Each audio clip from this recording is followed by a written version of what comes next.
Hi everybody, thanks for tuning into another video on TK's Tech Corner. Today we're going to be taking a look at another controller from Gamesir. So they recently reached out to me and said, would you like to test the G7HE wide controller for the Xbox? And I said yes, because I always say yes.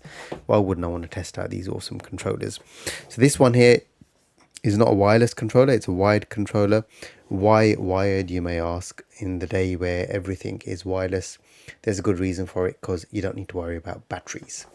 Now it is useful to have a wired controller in the drawer, because if you run out of batteries and you haven't got a charge kit, then it's nice to be able to just plug something in and carry on gaming without the worry of having batteries. So this one here is promising Hall Effect 3D joysticks. So you've got dual analog sticks that are both Hall Effect. We've got Hall Effect analog triggers as well.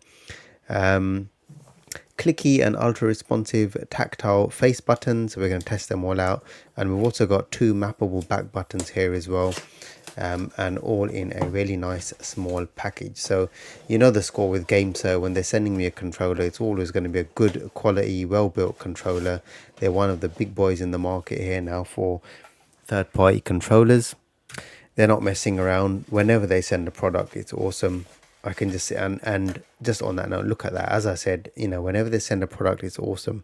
Look at the quality of that braided cable there. And that's probably going to be, I'm guessing, that's at least a 3-meter braided cable in the box here. So I'm going to rip this just like that. Get this thing open. And there it is. Now, first thing I feel when I get it out is, true to their word, they said we've got rubberized grips. That is a very, very grippy, textured back there. So we've got this plastic going into rubber pretty much, and then front is nice, smooth, textured plastic as well. You can see that there. Really, really nice. Xbox certified means it's got the Xbox logo, and this really, really is probably one of the top wired controllers you're going to get for the Xbox, is my guess, right? Other than at this price point, at least anyway, right? Other than paying ridiculous amounts of money for some of the other stuff on the market.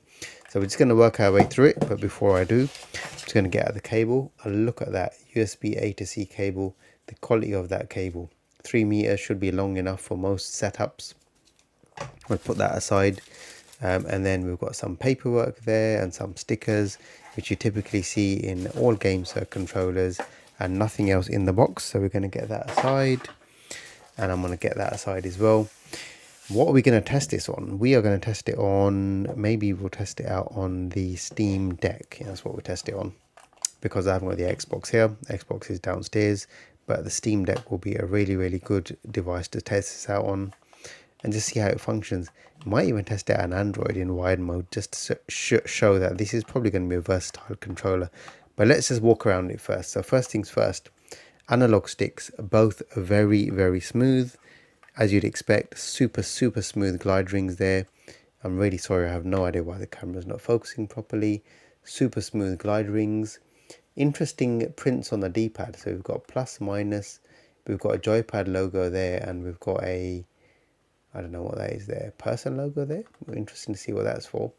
The M button, that's going to be a mode switch button of some sort. And then we've got the buttons you'd expect on the Xbox pad, because this is an Xbox controller. Now, because it's not battery pack in there, you can see there's no light coming. It's not like it's rechargeable or anything. It really isn't. We've got micro switches, ABXY buttons, very, very nice and clicky. The clickiness on this is pretty much exactly like the Xbox gamepad. It's the best way of describing it. They feel awesome. Same as all the other Gamesir pads. Now the thumb caps, my preference is that they generally wrap all the way around here, as you can see. They're flat on the bottom, but again, it's not the biggest problem in the world. It just means when you're gripping them there, to me that feels a little bit unnatural. I like it when the texture goes all the way around. But on top though, caps, we've got really, really nice textured caps. Again, like the Xbox controller, these are convex, not concave. So you can see that there, the dimples are sticking out rather than going in. And get a close up there again off the D-pad. Looks like add a player type icon. Add a gamepad type icon as well. Xbox button, as you'd expect to see, Micro switches all around. They're all very nice and clicky tactile buttons, exactly what they say. Moving to the top, shoulder buttons which wrap all the way around to the sides of the gamepad. I like that. This is pretty much an Xbox pad. And then the Xbox analog triggers as well. They've got nice textures on both of them, as you can see there. Provides good grip in sweaty gaming sessions. And again, as you'd expect, the shape of them is perfect, so you're not going to be losing any grip with them or slipping off in your intense battles. C port right on the top there. On the bottom, we've also got a pass-through headphones jack, and we've also got a button for microphone mute. So how cool is that? So you can mute the mic on and off there as well. So that's awesome. Plug your headphones straight in, no faffing around. Hit the mute button. That's a very conveniently located mute button as well. Right, so let's get this testing. Right, so I've got the Steam Deck here set up with Street Fighter 5 running. I've just got a dongle attached to it so that I can attach the actual controller. I've got the C cable here, the wonderfully braided C cable, and I've made an absolute mess trying to untangle it. As you can see, it's a really thick, good quality cable.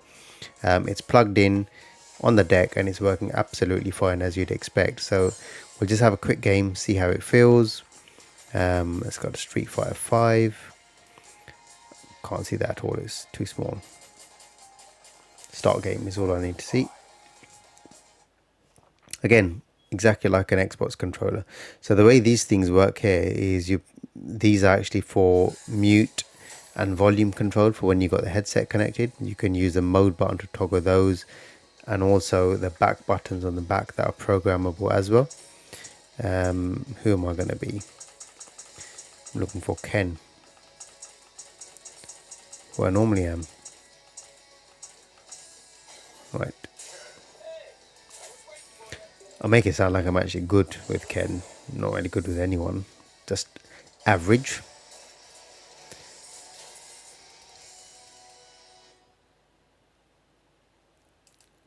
So let's get this started. And you can see what's going on.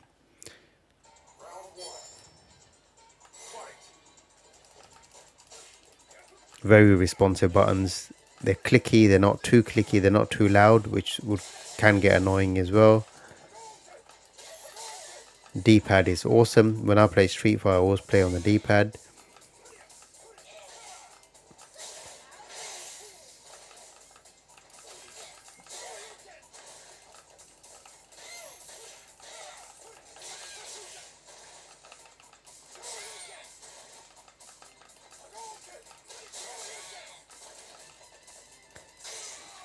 I'm sure I'll be getting comments on my style of gameplay here.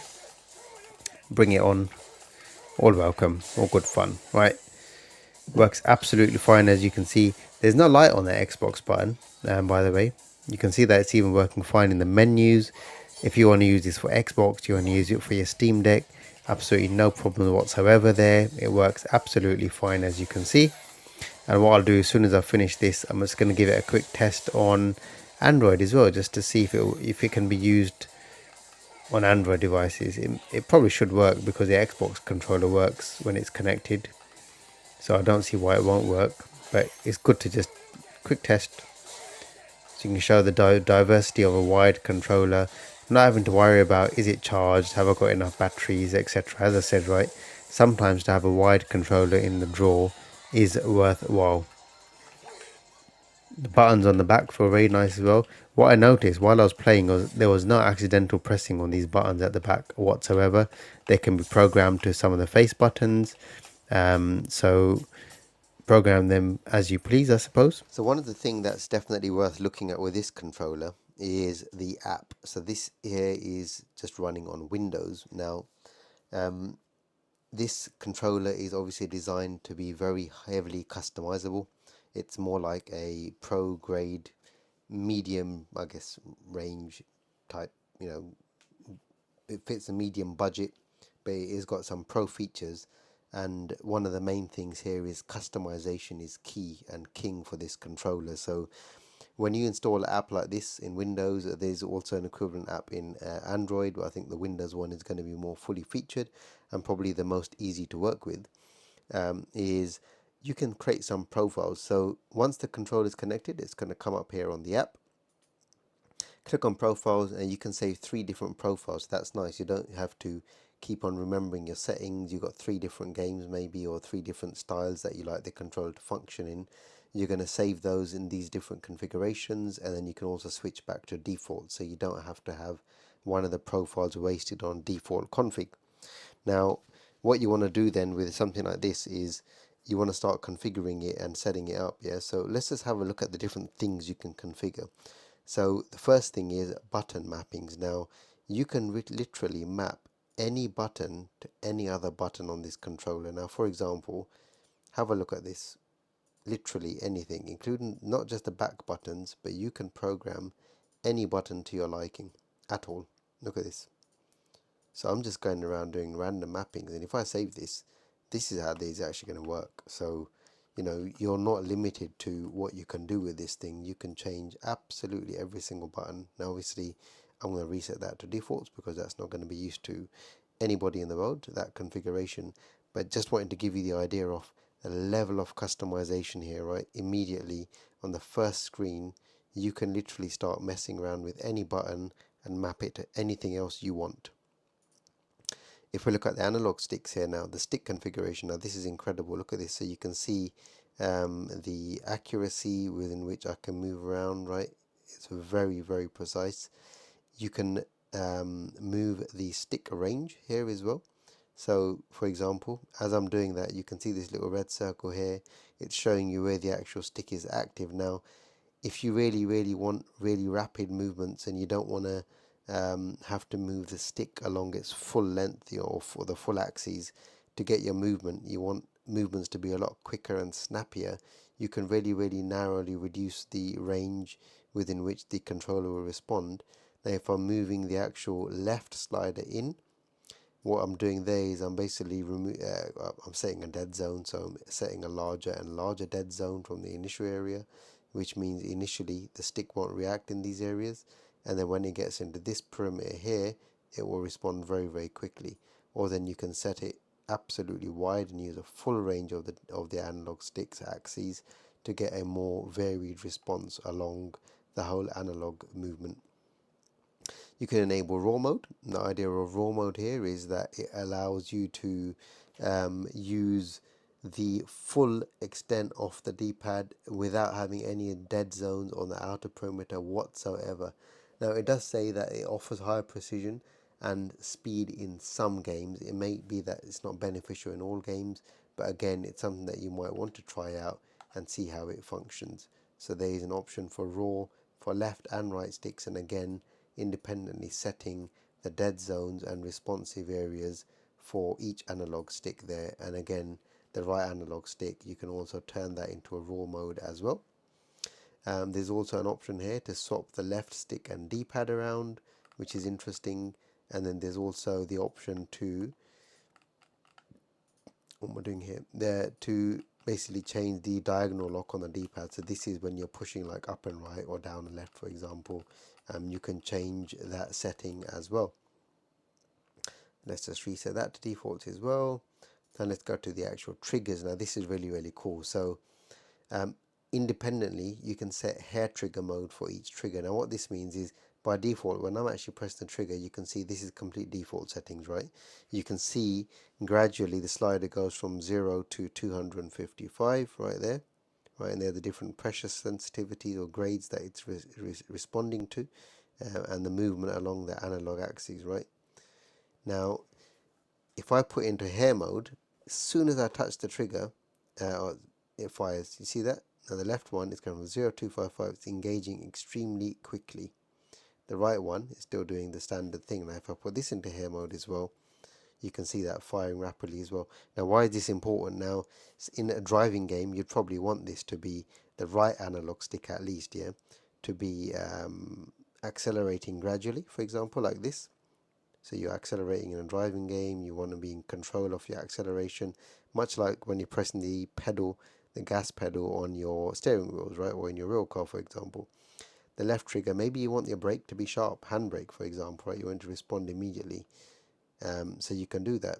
The other thing here, what you can do is you can set again the dead zone. So at what point you want that to start responding, and then it will respond within that. So of the initial offset. So when I'm pressing the trigger down, it's not doing anything. It's halfway down now, more than halfway, and it starts responding towards the end of the axis, right there, right where it's in most. The flip side, I can have it responding there. So I can still have it analog, but the whole analog movement is registered in the initial part of the press, not the last part of it. So it's not doing anything in the last part of the trigger press. It's all in the immediate response, right? So you've got very, very fine-grained control in terms of how you configure your triggers. And again, hair triggers left and right. When you're playing a shooting game like Call of Duty, to be honest, analog triggers are pointless for shooting your gun, because it may be that it responds further down, and you want that, as soon as you tap that trigger, you want that bullet to go off, boom, gone, done. So that is a very, very useful customization to have there.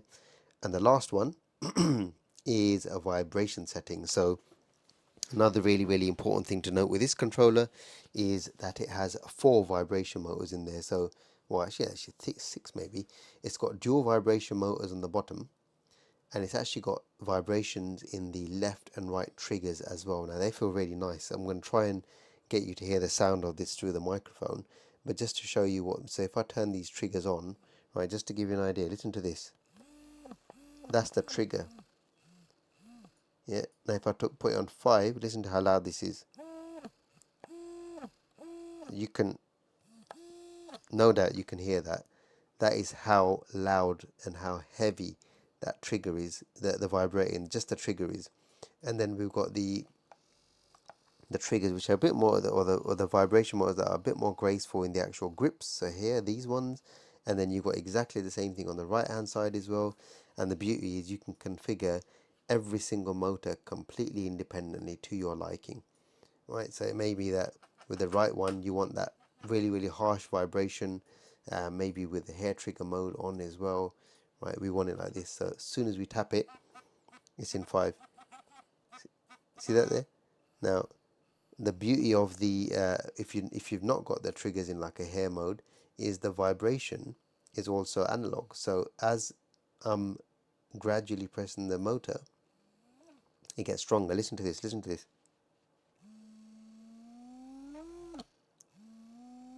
So you can hear that revving up in analog mode. Where now on the right trigger, because I've got it in hair mode, as soon as I touch it, there's no revving up. Listen to this. Goes straight to max vibration. So just to show you how much customization is available on this controller, from vibrations to every single button on the controller being remapped, the dead zones and analog stick settings, the trigger settings, it's absolutely, customizable. So this price point is probably under half price of an Elite controller. You are getting an Xbox licensed controller that works with Windows and your Steam Deck, and the Xbox itself. Obviously, it pretty much is exactly the same form factor as an Xbox Series X controller. Pretty much same button layout as well, other than some of the mode buttons for. You got the volume settings on there for the 3.5mm jack. You've got the mute settings on there. They're on the D-pad as well. We've had a look at those. You're getting a fully customizable controller with profiles for 60 quid. Right? The link is in the description. So I had to really, really take some time on this app, because this is one of the most killer features of this controller.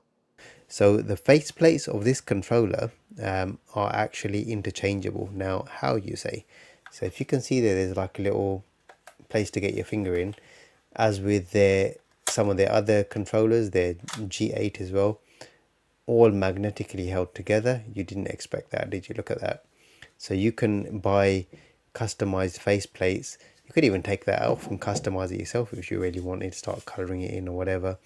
I think they even sell colored glide rings that you can basically clip these out and replace these as well.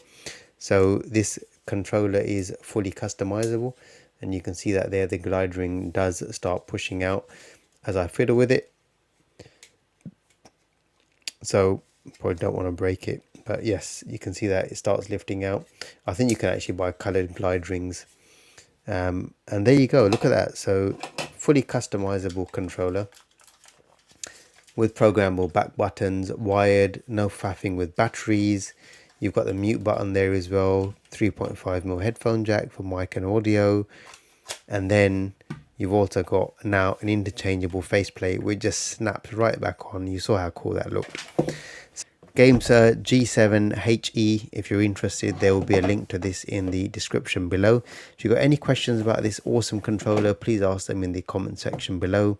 If you've enjoyed it, leave a thumbs up, and if you haven't already done so, please hit that subscribe button in the bottom right hand corner, because there will be more controllers coming very, very soon. Stay tuned. I'll see you in the next one.